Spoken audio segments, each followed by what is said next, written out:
Hi everyone, I'm Skye Kamesis, and I just wanted to do a video on the topic of God and whether or not He likes you or whether or not He hates you, and how to heal that relationship a little. Because a lot of people ask me, does God hate me? So I'd like to start by saying that God loves you. Like, God loves you so much, and all of your relationships in your life are based on your relationship with God. In fact, when you're a tiny little baby, you think your mommy and daddy are God. You don't even realize you're separate from them. So that's how this distortion of what God is starts. So when you're like a little baby, they did experiments where if they put lipstick on a mommy's nose and the baby tried to wipe the lipstick off its own nose because it couldn't tell the difference. It couldn't tell the difference between its mom and itself. And it's the same thing. We really struggle to tell a difference between God and humanity, or God and our parents, or God and religion. But God loves you, and life loves you, like the life force, your prana, profoundly and deeply loves you. It's not neutral about you, it actually really loves you. Okay, so I think it's really important for you to know how much God loves you. And it's written in every single religious text that God is love. Okay, no matter what else they disagree on, they believe God is love. Now, the issue gets and really starts to come up when you think, oh my God, I've done something that God wouldn't like, or I've done something that goes against the text of my faith or my religion, or I made a mistake. And if I don't know how to forgive, then how can God forgive me? Or this thing is unforgivable. So, a lot of our relationship with God is our anger. How does God allow suffering? How does God allow someone to treat me like this? How does God allow this to happen to me? And we blame God for life. So, I teach theta healing and Course in Miracles. And when I talk in those two, I suppose, disciplines. So, just take what I'm saying in that language as my truth with a capital T, and know that you can apply it to whatever truth it is that you're dealing with in your heart. There are many truths with a capital T, I believe. But when you're talking about Course in Miracles, you really go deep into this understanding that we create our lives. This whole world is an illusion of consciousness, that life and death are ideas created in the mind of humanity, but that your soul is an idea created in the mind of God, and that's why it's eternal and that's why it's perfect. But this world is an image of our minds and of our consciousness, whether it's the weather or the politics or what's happening. And as a collective consciousness, humans are interesting. We have a lot of different beliefs that we're experimenting with and playing with, and some of them are not the most enlightened beliefs. And we're often like children, not understanding the power of the toys that we're playing with here. It actually says in the Bible, around the story of Moses, that your tools are as powerful as you believe them to be. So if you treat your faith like a toy, then it will be a toy. But if you treat your faith as something sacred and powerful, then it will be incredibly powerful. And it's the same thing when you really step fully into your connection with God. God really loves you. Hatred is a human concept, a human emotion, but God always gives the most loving response, and sometimes the most loving response is no. So if I'm a mom and my little kid goes, "Mommy, mommy, can I touch the stove?" The most loving response is not, "Yes, go and touch the stove." The most loving response is, "Sweetie, I'm really sorry, but that's hot, it's dangerous, it's going to hurt you, you can't touch the stove." um, it's the same thing, if your partner's saying to you, "Sweetie, can I cheat on you?" or "Sweetie, can I do drugs and alcohol?" And you're like, "Yeah, that's wonderful, honey." That's not love. That's fear, because that's going to hurt that person. And if not now, then in the long term, it hurts their health, it hurts their mental health, it hurts their liver. It means they might not be around to see their grandchildren. So there's nothing loving about supporting unloving behavior. And that's not judgment, that's discernment.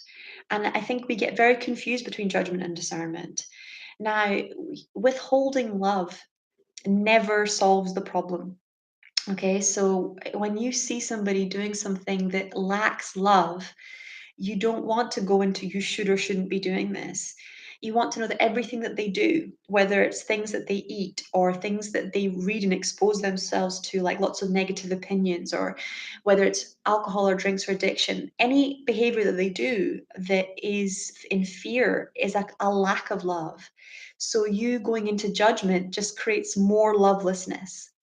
And that's why God never stops loving you, even when you get stuff wrong or you do things that would hurt yourself, because deep in the mind of God is the ultimate truth that not only is love the only thing is real, but God knows that you cannot be helped through hatred, through anger, through jealousy, through control. These are all illusions in the human mind. God knows that you can only be helped in any way, shape, or form through love, that your behaviors will only change in any way, shape, or form through love.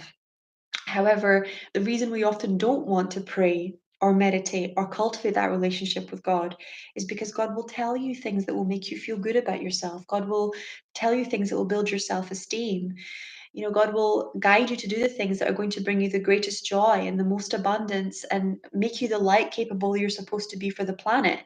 And when you're in a very dark place, when you've done something really bad or you feel is really bad, that hurts because you become aware not just of your vulnerability as a human being, but also of the mercy that you received by the universe. And if you feel like a bad person or you're very guilty, you don't feel worthy of that. So I want to talk a little bit about this bad person syndrome. And I want to say that God does not require perfection to love you. So, I'm talking mostly in biblical terms, but there are many stories, and I promise I will learn more. But, please apply this to whatever faith it is that you're listening to this in. But for me, the stories that touched me the most, none of the people that have been touched by God, whether it was Moses or Muhammad or Buddha, or Mary Magdalene or Mary, none of these people, even Jesus, were perfect people. God didn't require us to be perfect people. Moses was a murderer. He killed somebody. He killed one of the slave drivers when he for beating up one of the slaves, and then he fled. God does not require us to be perfect people. That's not what's on the list. What is required is a willingness to love God. What is required is a willingness to um, be open to what God is telling you to do and to follow divine right action. The requirement is not a completely innocent past. The requirement is not no sin. The requirement is not perfection. It's like what Jesus said, he without sin cast the first stone. The requirement is that you surrender your mind to your divine mind, that you do your best to be the most loving you are in the present moment, that you're willing to literally start every day with the prayer, where would you have me go? What would you have me do? What would you have me say unto whom? These are the ideas that come forth when you're wondering, do I deserve God's love? God must hate me because I've done something terrible.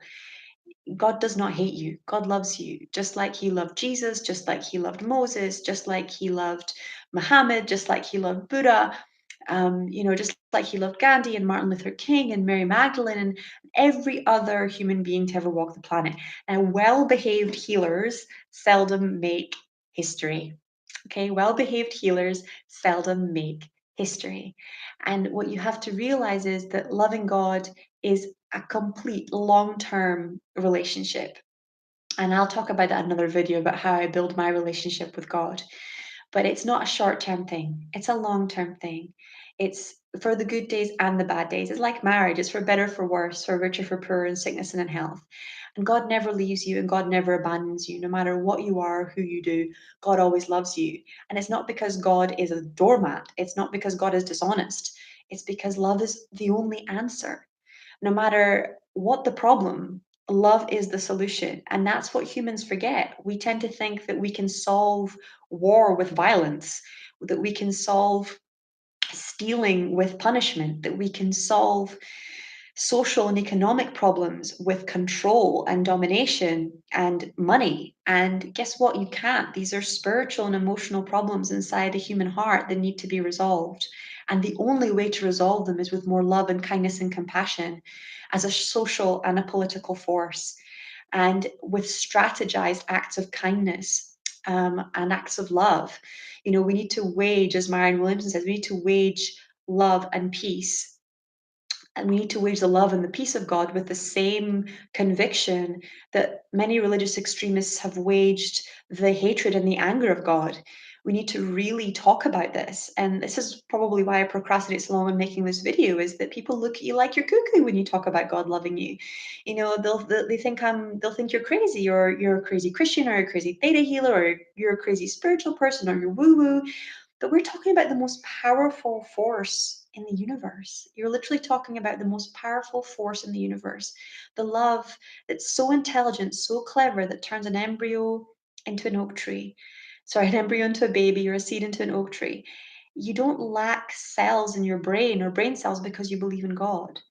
And it doesn't separate you from anything. You can be religious and believe in God. You can be spiritual and believe in God. You can be a scientist and believe in God. God doesn't ever abandon you, so that you don't ever have to think that God's going to make you choose. God's never going to be like, I'm going to hate you if you're not Christian, or I'm going to hate you if you're not Muslim, or I'm going to hate you if you're not spiritual. Or heaven forbid, if you're a scientist and you have to go against God because you don't believe in everything they've written, every religious text ever written. God goes wherever we go. And we're the ones that abandon this idea. And God knows there's been enough religious abuse, which is why I'm stepping into this very awkward space to tell you that nothing that you've done is unforgivable. That no matter who you are, that no matter what you do, no matter what you've done, that you are worthy of God's love. Because I believe that is the solution. I believe that is the answer to you becoming who you really are, to you becoming the good that's inside you. And I know that this is the truth that's worked in my own life. When people judged me or punished me or tried to push me or control me, I just got more and more lost. Even when I put on a mask and I became more and more perfect on the outside, I was so lost on the inside.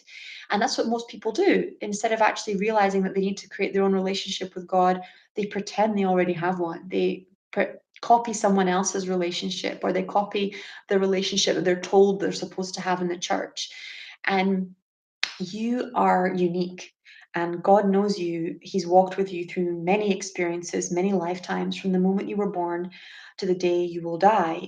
And your relationship is unique, and the conversations you need to have with God are unique. But I wanted you to know that nothing you've done is unforgivable, and that God loves you from the bottom of his heart, from the top of your head to the bottom of your toes, and that he's waiting for you to reconnect, because he won't ever violate your free will. So you need to literally show him, through prayer, through meditation, through writing God a letter, that you want that relationship. And then literally it will just happen if you're open to it happening, because God's always looking. That saying, what's you're looking for is also looking for you. God is looking for you. God is seeking you. God misses you. God is not neutral about you. God does not care about you. It's just we really lack a spiritual and emotional education in today's world. And people, the same way you would have really struggle in your relationships if you had very low emotional intelligence, you struggle to connect with God or with the divine if you have very low spiritual intelligence.